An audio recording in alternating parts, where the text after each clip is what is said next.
Good evening, you're watching AWANI Tonight with me, Farhana Sheikh. Sarawak's state-owned oil company Petroleum Sarawak, or Petros, will be the aggregator for oil and gas in Sarawak beginning March 1st, 2025. Prime Minister Datuk Seri Anwar Ibrahim informs that Petros, under the Distribution of Gas Ordinance 2016, is guaranteed to obtain up to 1.2 billion cubic feet of natural gas per day for Sarawak's domestic needs, with additional guarantees based on future needs. Petros juga berwenang meluaskan kegiatan yang baru dan memanfaatkan kerjasama dengan Petronas. Petronas dan Petros akan bergerak sederap sebagai rakan bagi menjamin kepentingan dan hasil negara serta kepentingan negeri Sarawak. Segala rundingan terperinci berikutnya akan mengekalkan manfaat dan kepentingan bersama mengikut prinsip-prinsip komersial secara telus. Petronas, on the other hand, will continue to uphold all its domestic and international contractual obligations. Petros was appointed as the sole gas aggregator for Sarawak on February 1st last year, following an amendment to the state's DGO in 2016.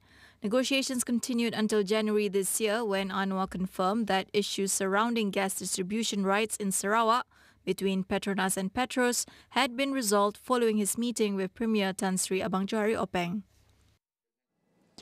The steel and aluminium tariffs imposed by the US are not expected to have a significant impact on Malaysia. Investment, Trade and Industry Minister Tengku Datuk Seri Zafrul Tengku Abdul Aziz notes that Malaysia is not a major exporter of these commodities to the US.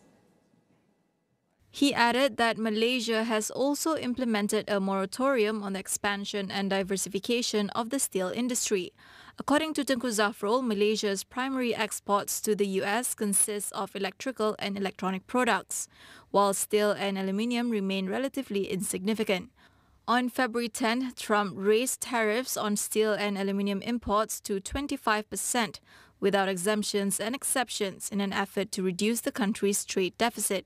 Last year, Malaysia's steel and iron exports to the US amounted to 2.45 billion ringgit, representing 1.2% of the country's total exports to the US.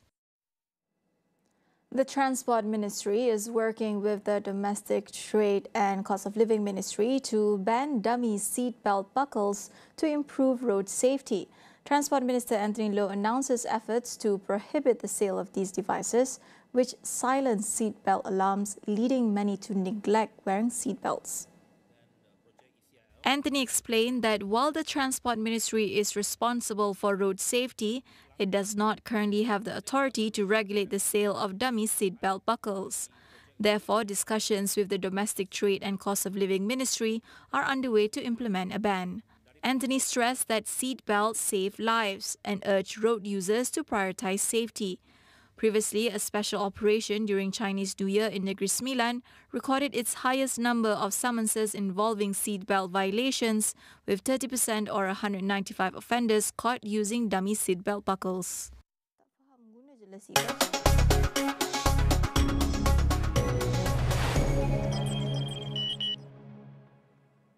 A court today in Singapore found Opposition Workers' Party leader Pritam Singh guilty on 2 counts of lying to Parliament. The verdict could see him barred from contesting a general election this year.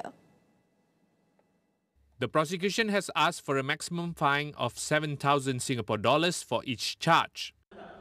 Under Singapore's constitution, anyone fined at least 10,000 Singapore dollars or jailed for at least 1 year could be disqualified as a member of Parliament and thus unable to run in an election. It is unclear if the fines could be compounded.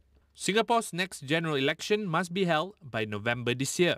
The charges against Singh stem from allegations he gave false testimony to a parliamentary committee in 2021 about a fellow party member allegedly lying to Parliament. In other news, Myanmar's military government says it is ready to hand over around 1,000 foreign nationals rescued from scam centres along the Thai border. So far, 61 individuals have already been sent back to their home countries, while the remaining victims will be repatriated after their personal details are verified. The ruling State Administration Council said the foreign nationals were rescued from online scam operations over the past 3 weeks. Most of the victims were from Asian countries, including China and India, as well as East Africa. Myanmar's junta has intensified efforts to combat online scams following pressure from Thailand and China after a high-profile human trafficking case involving a Chinese actor. The military has raided camps in the northeast and eastern Shan state as part of its crackdown. Meanwhile, China is reportedly ramping up its own efforts against international scam syndicates by sending Assistant Minister of Public Security Liu Zhongyi and a delegation of 26 Chinese officials to Bangkok. Liu's mission includes facilitating the return of around 600 Chinese nationals who were rescued from scam gangs active in Myawaddy, Myanmar, before a series of recent raids. We'll go for a quick break. Don't go anywhere.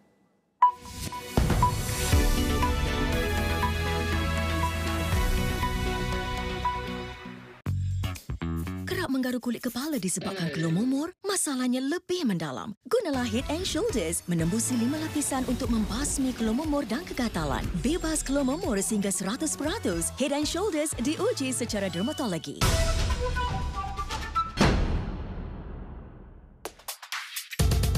Merentasi Laut Cina Selatan hingga ke puncak Kinabalu, kami bawakan laporan ringkas, padat dan komprehensif.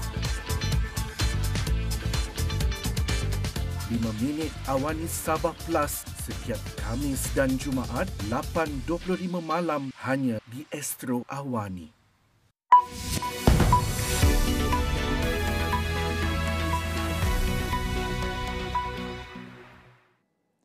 Welcome back. The Malayan tiger is showing signs of population growth. However, significant challenges remain in ensuring the species' long-term survival. Dr. Jason Hon from WWF Malaysia shares insights on current conservation efforts and key threats endangering the species. While the increase in numbers is encouraging, we also like to stress that we have put in more efforts in setting up camera traps. We have done longer monitoring period, and we have covered larger areas as compared to the first National Tiger Survey. So this is a good sign that governments have put in more efforts. Ourselves have put in more efforts in the second survey, but we need a more detailed analysis of all of this data to see if it really represents an actual population increase over the time, or it's just an improved detection rates, right? Despite significant conservation efforts, Jason emphasized that poaching remains a major threat to the species. Despite all these efforts, right, poachers out there will continue to operate. They operate in very remote areas, they evade the enforcement, they use different methods, traditional ways of wire snares, which is cheap and indiscriminate traps to take animals out. It would not pick and choose. Anything that step on these snares will get injured, will get killed. And so it's not only tiger, even the prey and many other species, right? We need to stop this. Therefore, Jason outlines several measures to bolster conservation efforts in Malaysia. This includes having more enforcement on the ground and engaging with local communities to better protect tigers. To bolster tiger conservation in Malaysia, we need a multifaceted approach, and this is actually essential. Number one, we need to strengthen anti-poaching measures. How do we do this? Increase the number of patrol teams, enhance the capacity to detect and deter poaching activities. This has to keep on continuing on. Number two, we need to protect whatever remaining habitat for tiger. We need to ensure that preservation of existing forests and areas that have been degraded, we can actually help restore so that it can provide for tigers the sufficient territory, including what is needed, not only for tigers, but also for the food, which is the prey. We need to create habitats for the prey that will bring food for the tigers as well. Third, which is quite critical, is community engagements. See them as key steward, work closely with local communities, the people who are actually living in tiger landscapes in forest area, raise awareness about the importance of tiger conservation, And what is critical is let's involve them in protection efforts once they're part of the whole system in tiger conservation. And I think they do appreciate and there's a higher level of awareness. So let's get them on the ground as part of our tiger conservation work. And lastly, number 4 is about policy advocacy, collaboration among all other agencies, work closely with government agencies, enforce stricter laws against poaching and illegal wildlife trade. Let's promote a more sustainable land use practices. All the other agencies come together, help. The critical bit is how can we ensure developments are sustainable, are also helping our tiger conservation in Malaysia.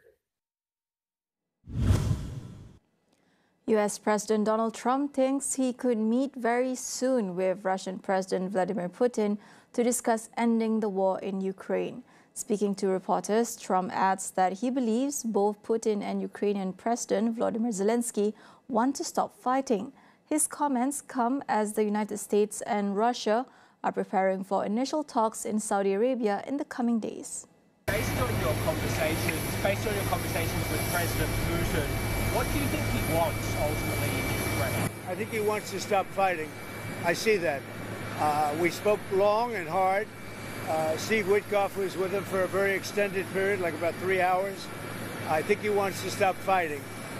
They have a big, powerful machine, you understand that.